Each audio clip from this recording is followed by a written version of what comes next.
दोस्तों स्वागत है आपका अपने चैनल विपन टेक्निकल ट्रेडिंग में। दोस्तों आज हम बात करेंगे निफ्टी 50 निफ्टी बैंक और प्रेडिक्शन करने की कोशिश करेंगे और देखेंगे एनालिसिस करके क्या रह सकता है मंडे को टारगेट। दोस्तों आज कैसा रहा फ्राइडे को बाज़ार, आज कैसा रहा, क्यों बाज़ार आज इतना गिर गया, पूरा हम जानने की कोशिश करेंगे। एफआईज़ की क्या पोजीशन है, यूएस मार्केट कैसी है और जो इंडिकेटर्स हैं जो हमारी मार्केट को इफ़ेक्ट करते हैं वो कैसे हैं। तो दोस्तों पूरा हम जानने की कोशिश करेंगे। एक पीसीआर लेवल से देखेंगे, एक लेवल निकालने की कोशिश करेंगे निफ्टी और निफ्टी बैंक की। तो दोस्तों मंडे को कैसा रहेगा शेयर बाज़ार, पैसा कहाँ पर बनेगा, कॉल को बाई करें कि पुट को बाई करें और या सेल करें, ये दोस्तों पूरा हम एनालिसिस करेंगे और जानने की कोशिश करेंगे। तो दोस्तों आपको रिक्वेस्ट है कि अगर आप मेरे चैनल पे नए आए हो तो सबसे पहले आप मेरे चैनल को सब्सक्राइब कर लो, बेल आइकॉन को ऑन कर लो ताकि जब भी नई कोई वीडियो अपलोड हो सबसे पहले आपको मैसेज मिले। तो दोस्तों वीडियो को बिल्कुल भी स्किप करके ना देखें। दोस्तों आपको एक मैं डिस्क्लेमर दे दूँ, अगर आप स्टॉक मार्केट में नए आए हो तो सबसे पहले आपको कैश में ही काम करना चाहिए, ऑप्शन ट्रेडिंग बिल्कुल भी नहीं करनी चाहिए। दोस्तों सेबी ने जो डाटा निकाला, आप जब भी अपनी आईडी लॉगिन करते तो उसके ऊपर आपको एक मैसेज आ रहा होगा कि 10 में से 9 लोग जो होते हैं वो ऑप्शन ट्रेडिंग में अपना पैसा गवा देते हैं, अब सिर्फ एक बंदा है जो पैसा कमाता है। तो इस तरह से अगर आप इतने एक्सपर्ट हो कि आप उस एक बंदे में हो तो ही आपको ऑप्शन ट्रेडिंग करनी चाहिए, अदरवाइज़ आपको पहले कैश में ही काम करना चाहिए। और अब जैसे जैसे आप धीरे धीरे सीखते जाएंगे, आपका एक्सपीरियंस बनता जाएगा, फिर आप ऑप्शन में आ सकते हैं। अगर आप स्टार्टिंग में ही ऑप्शन ट्रेडिंग से स्टार्ट करोगे तो आपका दोस्तों पैसा जो कैपिटल वो पूरा जीरो भी हो सकता है। आपको हमेशा यही लोग, सब लोग ऐसे मिलेंगे जो कहेंगे, आप जिसकी वीडियो देखोगे आपको व्हाट्सएप पे मैसेज आगे होंगे, टेलीग्राम पे मैसेज आते हैं, आपको लोग फ़ोन पे कॉन्टैक्ट करते होंगे, हम आपको कॉल देंगे, बाई ये करेंगे, उसके सारे पीछे आपका पैसा जो वो जाने वाला है। क्यों? वो एक सिर्फ तुक्के के साथ ही काम करते हैं, आप लोगों को फंसाते हैं और आपको अपने कोर्स जो महंगे महंगे कोर्स हैं वो बेचते हैं। तो अगर इन सारी चीज़ों से बचने के बाद ही आप आगे निकल सकते हैं। तो दोस्तों उससे आपका क्या होगा, ब्रोकरेज चार्जेस भी बहुत ज़्यादा लगते हैं। जब आप ऑप्शन ट्रेडिंग करते हो तो उसमें मान लीजिए कि आप कई बार ओवर ट्रेड कर जाते हो, दिन में आप इतनी हैवी क्वांटिटी में ट्रेड कर जाते हो और एक बार उसमें जो लॉस होता है वो तो अलग होता है, उसमें जो आपके ब्रोकरेज चार्जेस पड़ जाते हैं वो अलग है। आप अगर आप देखोगे 6 महीने साल का अगर पूरा उसका एक्सपेंस रेशो निकालोगे जो आपने ब्रोकरेज दी है, तो वो आप देखना कितना आपने एक्सपेंस जो पैसा ब्रोकरेज को ही दे दिया ट्रेडिंग करने में।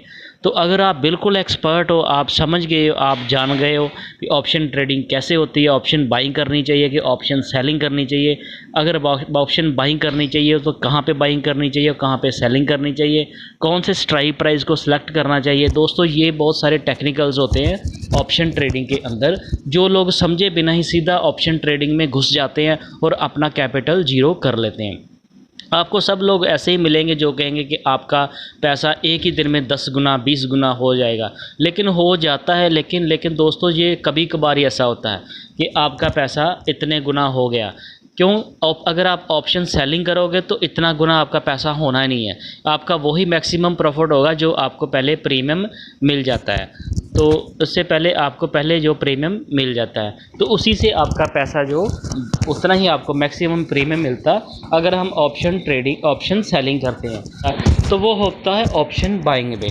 लेकिन ऑप्शन बाइंग में दोस्तों आप देखोगे बहुत बार, कभी कभार ही ऐसा होता है कि आपका जो पैसा है वो एक बार ही एक दिन में 10 गुना या 100 गुना या इतना हो जाता है। कभी कभार ही होता है जब कभी इतनी बड़ी मूवमेंट आती है, लेकिन इतनी बड़ी मूवमेंट जो वो आती है नहीं। तो उससे क्या होता है कि ऑप्शन बाइंग में काफ़ी बार जो उसमें आप देखोगे जो टाइम डीके की वैल्यू होती है, टाइम डीके वो आपके अगेंस्ट काम करता है, जो आपके प्रीमियम को गिराता ही रहता है। तो इस तरह से अगर आप ऑप्शन के बारे में पहले सारा सीख लोगे फिर ऑप्शन आप ट्रेडिंग करोगे तो आप प्रॉफिट बना सकते हो, अदरवाइज़ आपका लूज़ हो सकता है पैसा, आपका कैपिटल पूरा का पूरा जीरो भी हो सकता है। तो दोस्तों बिना समझे आपको ऑप्शन ट्रेडिंग नहीं करनी चाहिए। बहुत सारे लोग हैं दोस्तों, आपको कोई ये नहीं बताएगा, वो बस यही कहेंगे कि आप ऑप्शन ट्रेडिंग कर लो। हाँ, ऑप्शन ट्रेडिंग में बहुत सारी स्ट्रैटेजी होती है, जैसे उसको समझिए पहले। अगर आप वो समझ कर करेंगे तो फिर आपका प्रॉफिट होगा। तो सबसे दोस्तों बेटर है, अगर आप नए हो मार्केट में तो आप स्विंग ट्रेडिंग कर सकते हैं, कैश में काम कर सकते हैं। तो आप जैसे कोई शेयर नीचे आता है उसको बाई कर ले, जैसे वो शेयर थोड़ा सा मूव करे ऊपर दे आप उसको फिर से प्रॉफिट बुक कर सकते हैं। तो दोस्तों अगर आप अच्छी कंपनियों को शेयरों में ही फोकस करोगे, जैसे निफ्टी 50 की बात करें, अगर आप मार्केट में नए हो, अभी आपने स्टार्ट ही किया, तो सबसे पहले आप निफ्टी 50 की जो 50 कंपनियाँ हैं उसी के ऊपर आप फोकस करिए। आप देखिए, जो मान लीजिए जब मार्केट गिर जाता है, किसी दिन शेयर गिरते हैं, तो सबसे जो ज़्यादा शेयर गिरा होता है उसका आप RSI देखिए कितना, अगर RSI उसका काफ़ी ओवरसोल्ड हो चुका, टू 30 या 30 के नीचे आ चुका, तो वो आप उसको बाई करिए। आप देखिए कि ये शेयर इतना काफ़ी ओवरसोल्ड हो चुका है, इसमें रिवर्सल आएगा। तो जैसे अगर कोई शेयर अपने RSI 80 या 80 के पार 85 तक चला जाता है, तो उसमें फिर आपको पोजीशन नहीं बनानी चाहिए। आपको ये समझना चाहिए कि जब RSI 80 या 80 के पार चला जाता है तो वो काफ़ी ओवरबोट हो जाता है। मतलब कि शेयर मान लीजिए कि 100 का शेयर था, वो 140 या 50 तक चला गया, 50% उसने गेन दिखा दिया, तो अब वो कहीं पे कभी भी वो करेक्शन में आ सकता है, नीचे आ सकता है। अगर आप उसको हाई प्राइस के ऊपर बाई कर लोगे, अगर उसमें करेक्शन आ गई तो फिर आप काफ़ी लंबे समय के लिए उसमें फंस सकते हो। होता क्या, बहुत सारे लोगों की ऐसी स्ट्रैटेजी होती है कि जब शेयर अप ट्रेंड में होता है, ऊपर जा रहा होता है, उसको खरीदते हैं। लेकिन हर किसी की अपनी अपनी स्ट्रैटेजी होती है। मेरी स्ट्रैटेजी है कि कभी भी भागती हुई ट्रेन में नहीं बैठना चाहिए। जो शेयर पहले ही 50% या इतना भाग चुका होता है उसमें अगर आप इन्वेस्ट करेंगे, उसके लिए फार्मूला भी अलग होता है। अगर आप उसमें इन्वेस्ट करना चाहते हैं, आपको पसंद आ रहा है, शेयर अच्छा है, इसमें इन्वेस्टमेंट करनी है, इसको हमने पोजीशन बनानी है, तो उसमें आप कम क्वांटिटी से ही पोजीशन बनाएं। जैसे एग्जांपल से समझते, मान लीजिए आपने 1 लाख रुपए इन्वेस्ट करना हो, जहां आपने 100 शेयर बाई करने के आपके पास कैपिटल हो, तो अगर आप शेयर अपने हाई प्राइस के ऊपर आप ख़रीद रहे हो, तो उसको सिर्फ आप उसमें अपना 20% ही पैसा, सिर्फ मतलब कि थोड़ा थोड़ा सा पैसा उसमें इन्वेस्ट करें। जैसे आपने मान लीजिए 100 रुपये का शेयर था, तो आप उसमें पहले 20 शेयर ही बाई करें, 20% अपनी कैपिटल का। अगर फिर वहाँ से वो 2% या 4%, आप वो शेयर की मूवमेंट देख सकते हैं भी डेली कितना मूव कर रहा है। अगर वो 2-3% का फॉल ऊपर या नीचे जाता है, तो उस हिसाब से अगर नीचे आता है तो आप फिर से उसमें एवरेज कर सकते हैं, ऐड कर सकते हैं। तो इस तरह से करके ही आप उसमें ऐसी अपनी पोजीशन को एवरेज प्राइस पर ले सकते हैं। तो इस तरह से दोस्तों आपको स्ट्रैटेजी बनानी चाहिए। तो आज दोस्तों फ्राइडे काफ़ी बाज़ार गिरा आज, तो क्या कारण थे, ये सारा हम समझने की कोशिश करेंगे। और मंडे को कहाँ पे बाज़ार क्लोज हो सकता है, क्या रह सकता है इसका टारगेट, ये भी हम जानने की कोशिश करेंगे।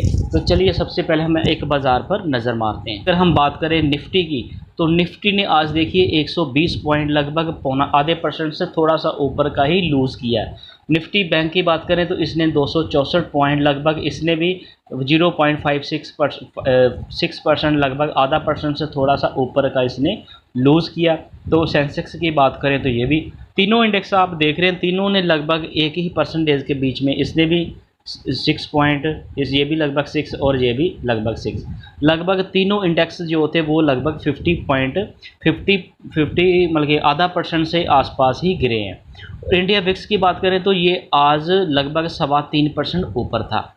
तो जब इंडिया विक्स ऊपर होता है तो प्रीमियम के प्राइस बढ़ जाते हैं, जब नीचे होता है तो वो नीचे आ जाते हैं। ये ऑप्शन में इसकी बहुत बड़ा इंपॉर्टेंट रोल होता है। तो दोस्तों निफ्टी के हम अभी टेक्निकल चार्ट के ऊपर जाते हैं।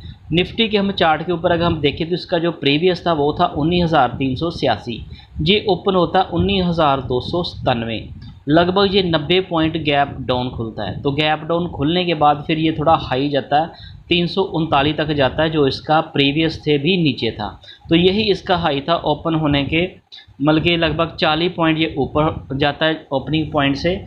उसके बाद फिर ये लो काफ़ी बनाता है अपना 19,229, और 229 से फिर थोड़ा जा लास्ट में ऊपर जाके 265 पे ये क्लोज़ कर देता है। तो इसके अलावा हम दूसरे टेक्निकल चार्ट के ऊपर अब देखें तो निफ्टी का अब RSI देखें तो 41 के पास आ चुका है।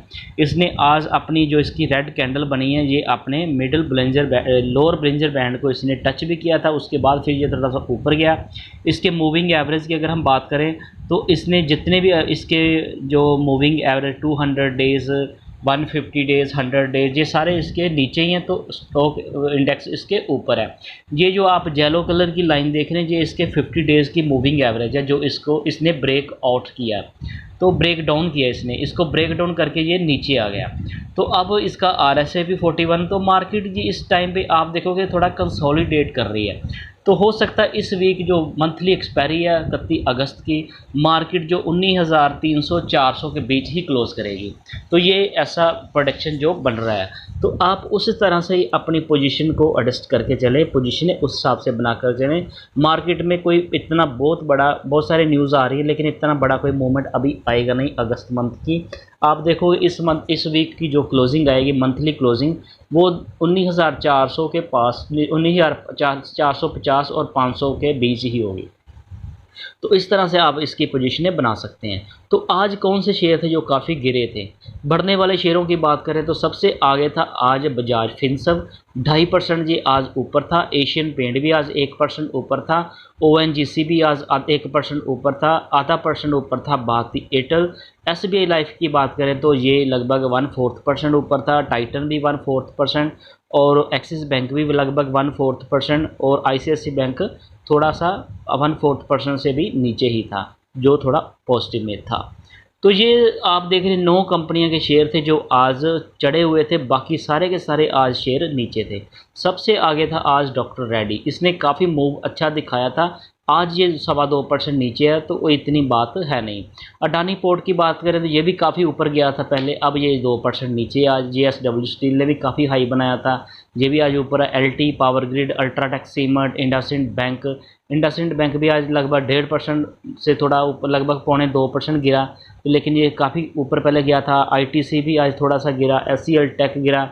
Mahindra and Mahindra, Hindalco, NTPC, SBI bank, Tata steel, HDFC bank, Apollo hospital, Sun pharma, Bajaj auto और Tata motor, Cipla, tech Mahindra, Divi's lab, Wipro, Maruti, Hindustan Unilever और टाटा कम्युनिकेशन, कोल इंडिया, जो सारे के सारे शेयर आज गिर रहे थे। Hero motor Corp, UPL, IOC, Reliance industry, Reliance भी मैंने दोस्तों आपको बोला आप इसमें पोजीशन बना सकते हैं, काफ़ी अब ये थोड़ा नीचे आ गया। ब्रिटानिया भी आज नीचे था। HDFC life, BPCL, Nestle India और इन्फोसिस, ये सारे के सारे शेयर आज गिर रहे थे। TCS, Kotak bank, Grasim, Shri cement और आइसर मोटर लगभग फ्लैट ही था। तो काफ़ी शेयर आज लगभग 40 कंपनियों के शेयर गिरे थे, 9 ऊपर थे और 1-2 शेयर जो वो लगभग फ्लैट ही था। तो आगे हम इसके PCR की बात करें, जो इसके मंथली क्लोजिंग 31 अगस्त की है, थर्सडे की, इसका PCR आप देखें कितना नीचे आ गया, 0.67 पे आ रहा है और इसकी जो मैक्सिमम क्लोजिंग पेन आ रही है वो आ रही 19,300। तो अब इसका जो करंट लेवल वो भी 19,300 के आसपास ही है। तो कहने का मतलब कि मार्केट इस वीक थोड़ा कंसोलिडेट रह सकती है, 50-100 पॉइंट ऊपर नीचे करके जिग-जैग करके टाइम पास कर सकती है और एंड में ये जो मंथली जो क्लोजिंग इसकी होगी वो 19,300 और 400 के बीच होगी। तो इस तरह से आप अपनी पोजीशनें बनाकर चल सकते हैं। आगे हम निफ्टी बैंक की अगर बात करें तो निफ्टी बैंक ने भी आज 264 पॉइंट, लगभग 0.5% इसने लूज़ किया। इसका जो प्रीवियस था वो था 44,496, ये ओपन होता है 44,276 पे, लगभग ये 200 पॉइंट गैप डाउन खुलता। तो गैप डाउन खुलने के बाद फिर ये अपना जो हाई बनाता वो बनाता 44,360, जो इसके प्रीवियस से भी 150 पॉइंट नीचे था। तो बल्कि बाज़ार सारा निफ्टी बैंक फिर नीचे ही रहता ओपनिंग के बाद, ऊपर जाता ही नहीं, बस जब जितना ऊपर जाता वो भी इसके ओपनिंग पॉइंट से नीचे ही रहता प्रीवियस से। तो हाई जो इसका था, लो इसका था वो था 43,983। तो 983 से फिर ये मार्केट थोड़ा सा मूव करता ऊपर जाता है, 44,231 पे ये क्लोज़ हो जाता है। तो इसके कौन से शेयर थे, इसके टेक्निकल चार्ट के ऊपर हम देखें तो ये देखिए इसकी जो कैंडल बनी है हैमर टाइप बनी है, इसकी जो नीचे की बॉडी है वो नीचे की जो विग वो भी लंबी बनी है, ऊपर भी इसने विग बनाई है और बीच में छोटी सी बॉडी बनी है। तो बियर और बुल का काफ़ी इसमें टक्कर का मुकाबला था, जिसके चलते निफ्टी बैंक की अगर हम बात करें तो निफ्टी बैंक अब थोड़ा सा बल्कि कंसोलिडेट होते हुए दिख रहा है और इस वीक में जो मंथली एक्सपायरी आ रही है ये भी लगभग अपनी 44,000 के आसपास ही ये क्लोजिंग करने के लिए तैयार है। इसके RSI की बात करें तो ये भी 43 के पास है। मिडिल ब्लिंजर बैंड को भी इसने थोड़ा ऊपर छोड़ा है, अभी ये बीच है। तो हो सकता है कल मार्केट थोड़ी गैप अप खुले, मंडे को गैप अप खुलने के बाद फिर ये इसमें थोड़ा सा प्रॉफिट बुकिंग आ सकती है।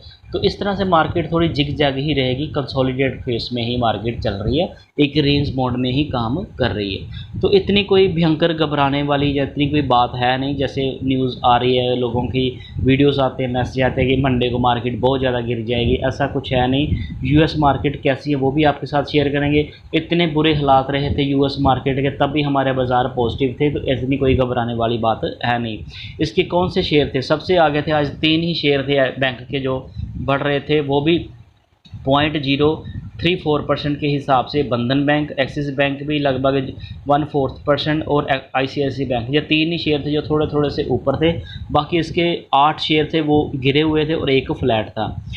पीएनबी सबसे आगे आज 2.25% लगभग गिरा। इंडसइंड बैंक गिरा, SBI, HDFC, edu small finance bank, bank of Baroda, IDFC first bank, Kotak bank और फेडरल बैंक लगभग फ्लैट ही था। तो सारे के सारे आज बैंकिंग शेयर गिरे पड़े थे। बस 3 ही शेयर थे जो बड़े थे, वो भी कोई इतने बहुत ज़्यादा बड़े नहीं थे। तो आगे हम देखें इसके पीसीआर की बात करें तो इसका जो मंथली पीसीआर आ रहा है इस वीक का, वो आ रहा है 0.82 और मैक्सिमम क्लोजिंग जो मैंने आपको बताया वो 44,300 और 400 के बीच ही बनती हुई दिख रही है। तो उस तरह से आप अपनी पोजीशनें एडजस्ट कर सकते हैं। दोस्तों बाज़ार यूएस एफआईज की बात करें तो एफआईज ने आज कैश में, आज देखिए कैश में इन्होंने 4,638 करोड़ की इन्होंने सेलिंग की, जिसके चलते मार्केट गिरी है। वहीं डीआईज ने क्या किया? डीआईज ने थोड़ा सा मार्केट को संभाला, 1414 करोड़ की इन्होंने बाइंग की है। बल्कि सेलिंग नेट सेलिंग वो लगभग 3,000 के आसपास 3,000 करोड़ की आ गई थी, जिसके चलते कैश सेगमेंट में आज मार्केट गिरी है। वहीं हम अगर इसके फ्यूचर की बात करें तो फ्यूचर में एफआईज ने इंडेक्स के जो फ्यूचर थे ये भी इन्होंने आज 1264 करोड़ के इन्होंने बेच दिए। वही इनके जो फ्यूचर के जो ऑप्शंस थे वो भी इन्होंने बेचे आज 1621 करोड़ के। तो नेट इन्होंने आज काफ़ी सेलिंग की है एफआईज ने। तो एफआईज की अगर हम बात करें तो इन्होंने स्टॉक के जो फ्यूचर वो इन्होंने 436 करोड़ के इन्होंने बाई किए और फ्यूचर के जो ऑप्शंस होती है स्टॉक की जो ऑप्शन, उसको इन्होंने 428 करोड़ की। इस सेगमेंट में इन्होंने दोनों 436 और 428 ये इन्होंने यहाँ दोनों सेगमेंट में इन्होंने यहाँ पे बाइंग की है। और बाकी नेट देखें तो अगर इस सेगमेंट में नेट देखें तो लगभग अगस्त मंथ में इन्होंने 876 करोड़ की नेट इनकी सेलिंग ही आई है। यहाँ पे 11 करोड़ की सेलिंग आई है। जहाँ पे नेट जो इंडेक्स के जो फ्यूचर के जो इंडेक्स की ऑप्शन थी इसमें इनकी 67,377 करोड़ की बाइंग आई है। और ये जो कैश में इन्होंने इंडेक्स का जो फ्यूचर था इसमें इन्होंने लगभग 4,4866 करोड़ की सेलिंग की। तो इसमें सिर्फ इन्हों की जो कैश में डीआईज की बाइंग आ रही है 17,741 और एफआईज ने देखिए इस मंथ में अगस्त में लगभग 15,821 करोड़ की इन्होंने कैश सेगमेंट में सेलिंग की है। तो डीआईज ने इसके अगेंस्ट 17,748 बल्कि इनके ऊपर मार्केट को संभाल लिया था। इन्होंने 15,000 करोड़ की सेलिंग की तो डीआईज ने 17,748 करोड़ की। ये एक बहुत ही पॉजिटिव साइन होता है। जब एफआईज सेलिंग करते हैं तो हमारे डीआईज उसको ख़रीद लेते हैं, तो एफआईज को जैसे फिर मौका नहीं मिलता, फिर वो मार्केट में आते हैं बाइंग करने, तो तब हमारे जो डीआईज वो प्रॉफिट बुकिंग करते हैं। तो इस तरह से इनसे हम बच सकते हैं। तो अगर हम यूएस मार्केट की बात करें तो ये हमारे इंडिया के इंडेक्स थे जो सारे के सारे आज गिरे थे। सिर्फ इंडिया विक्स ही आज ऊपर था, बाकी सब गिरे पड़े थे। ऑस्ट्रेलिया की बात करें तो ऑस्ट्रेलिया के सारे आप इंडेक्स देख रहे हैं नेगेटिव थे। चाइना के बाज़ारों की बात करें तो चाइना के भी सिर्फ एक इंडेक्स ही ऊपर था, बाकी सारे के सारे नीचे थे। हांगकांग की बात करें तो पाँचों के पाँचों इंडेक्स इनके आज नेगेटिव थे। इंडोनेशिया की बात करें तो 5 में से 3 इनके हरियाली में थे, 2 इनके लालगी में थे, गिरे पड़े थे। जापान की अगर हम बात करें तो 5 में से 4 इनके नेगेटिव थे, 1 पॉजिटिव था। मलेशिया की बात करें तो ये भी 1 पॉजिटिव था, 4 नेगेटिव थे इसके भी। न्यूजीलैंड की बात करें तो पाँचों के पाँचों इंडेक्स इनके आज नेगेटिव थे। पाकिस्तान की बात करें तो पाँचों के पाँचों इंडेक्स भी इनके आज नेगेटिव थे। फिलिप्पिंस की बात करें तो इनके भी तीनों के तीनों इंडेक्स नेगेटिव थे। सिंगापुर के तीनों इंडेक्स पॉजिटिव थे। साउथ कोरिया के 5 में से 4 नेगेटिव और 1 पॉजिटिव था। श्रीलंका के दोनों आज नेगेटिव थे। ताइवान के पाँचों इंडेक्स आज नेगेटिव थे। और थाईलैंड के पाँचों इंडेक्स आज पॉजिटिव थे। तो इस तरह से हम डॉ जोन की अगर हम बात करें तो डॉ जोन आज देखिए ऊपर है, 247 पॉइंट ऊपर है। S&P 500 भी इनका 29 पॉइंट ऊपर, नैस्डैक ऊपर है, स्मॉल कैप 2000 भी थोड़ा पॉजिटिव है। तो बाज़ार आप देखें US बाज़ार की हम बात करें तो कुछ बाज़ार पॉजिटिव है, कुछ बाज़ार नेगेटिव है। तो ऐसा तो होता ही है, कभी भी जब सारे बाज़ार गिर जाते हैं फिर घबराने की बात हो सकती है, अदरवाइज़ ऐसी कोई बात है नहीं। आप देखोगे मंडे को फिर मार्केट थोड़ी सी रिकवर कर लेगी। तो आगे हम देखें मार्केट के जो दूसरे इंडिकेटर्स है, US डॉलर इंडेक्स की बात करें तो वो आज काफ़ी बढ़ गया था, जिसके चलते आज मार्केट काफ़ी गिरी, क्योंकि जब US डॉलर इंडेक्स बढ़ जाता है तो वो हमारे अगेंस्ट होता है। तो ये हमारे अगेंस्ट था। क्रूड ऑयल की बात करें तो ये भी आज काफ़ी बढ़ गया, जो हमारे अगेंस्ट था, जो एक कारण था मार्केट गिरने का। US आइनर की बात करें तो ये सिर्फ 4 पॉइंट आज नीचे आया, जो हमारे फेवर में था। 10 ईयर यील्ड की बात करें तो ये 1 पॉइंट ऊपर गया, इसको हम न्यूट्रल ही मान सकते हैं। तो 4 में से 2 इंडिकेटर जो वो हमारे अगेंस्ट थे, एक हमारे फेवर में था और एक न्यूट्रल था। तो इस सारे के चलते जो मार्केट का मूड माहौल कैसा बन रहा है वो आगे हम देखें तो मार्केट का मूड माहौल अभी भी एक्सट्रीम फियर और कम होता जा रहा है। ये 21 से गिर के आज 15.96 पे आ गया। तो मार्केट का मूड माहौल तो काफ़ी एक्सट्रीम फियर में चला गया। तो दोस्तों आज आपके लिए मैं 2 बहुत ही बेहतरीन स्टॉक भी लेकर आया हूँ, जिसमें आप अपनी पोजीशन बना सकते हैं। एक ये देखिए दोस्तों, L&T housing finance corporation company है, ये हाउसिंग फाइनेंस का काम करती है। इसका आप देखिए RSI देखे तो ये 43 के पास है, ये देखिए ये वाला। और ये लगभग इसने काफ़ी जहाँ पे फॉल दिखाया था, A शेप फॉल दिखाया था, अब थोड़ी सी इसने V शेप रिकवरी दिखाई, और ये अब यहाँ से इसका फिर कंसोलिडेशन पीरियड स्टार्ट हो रहा है। तो जहाँ जब ये शेयर कंसोलिडेट करता है वहाँ पे हम आप अपनी एंट्री बना सकते हैं। वहाँ पे शेयर जब कंसोलिडेट कर रहा था तो वो समझिए एक ट्रेन रुकी हुई होती है, आप अपनी मर्ज़ी से अपना प्राइस एडजस्ट कर सकते हैं। जैसे मान लीजिए आपने 100 शेयर इसका बाई करना हो तो आप 20 शेयर, आज जैसे ये इतना गिर गया 125 से आज 4 पे गिर गया, तो आप इसमें उस हिसाब से अपनी 20% इन्वेस्टमेंट कर सकते हैं। अगर फिर ये कल मंडे को या उसके बाद गिरता है तो आप ऐसे ऐसे करके यहाँ से और नीचे तक आप इसमें एवरेज कर सकते हो। तो जैसे ये फिर शेयर मूव दिखाएगा, जहाँ तक आएगा जो इसने हाई बनाया था ये 140, तो जैसे ये मान लीजिए आपने 115 तक या 110 तक आपने इसकी एवरेज कर ली, तो 140 तक जाएगा तो 30 रुपये का आपका प्रॉफिट मिल जाएगा। आपने 200 या 300 500 जितने भी शेयर आपने बाई कर लिया अपनी कैपिटल के हिसाब से, वो आपको एक मोटा प्रॉफिट मिल जाएगा स्विंग ट्रेडिंग से। तो दूसरी कंपनी एक और आपके लिए लेकर आया हूँ दोस्तों, बहुत ही बढ़िया कंपनी है वेदांता दोस्तों, बहुत ही अच्छी कंपनी, मेटल स्टॉक की। प्रमोटर के पास काफ़ी माल अपना ही पड़ा हुआ है, तो काफ़ी इसमें थोड़ी न्यूज़ चलती रहती है। तो ये कंपनी डिविडेंड भी बहुत अच्छा देती है। इसने काफ़ी दिनों से ये देखिए कितना बड़ा फॉल दिखाया था, तो अब इसका ये काफ़ी ओवर सोल्ड हो चुका है। इसका RSI 28 के पास है, तो इसमें भी आप पोजीशन में 233 पे आया हुआ है, ये 300 लगभग 33 पे। इसका ये 200 मूविंग एवरेज का आप ये रेड कलर की ये देख रहे हैं, 290 के पास है। तो इसने 50 डेज़ 200 150 100 सारे के सारे मूविंग एवरेज को ऊपर छोड़ के नीचे आ गया। तो ये काफ़ी बेरिश हो चुका है, तो ये कमज़ोर शेयर है। तो जब कोई शेयर कमज़ोर होता नीचे होता आप उसमें एंट्री कर सकते हैं, कंपनी में कोई दिक्कत नहीं है। ये ऐसे न्यूज़ के चलते थोड़ा सा शेयर गिर गया था।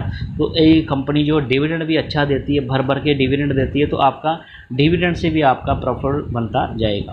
तो जैसे ये 233 पे आ गया, तो आप इसमें कम क्वांटिटी से भी फिर भी ऐड कर सकते हैं। तो दोस्तों बहुत ही बेहतरीन कंपनी में कोई दिक्कत नहीं, ऐसे ये टेम्पररी न्यूज़ आती रहती है। तो इस तरह से दोस्तों आप लगता है आपको ये मेरी वीडियो अच्छी लगी होगी। अगर आपको ये मेरी वीडियो अच्छी लगी तो इसको लाइक करना, अपने दोस्तों के साथ शेयर करना और मेरे चैनल को सब्सक्राइब करना। Thank you.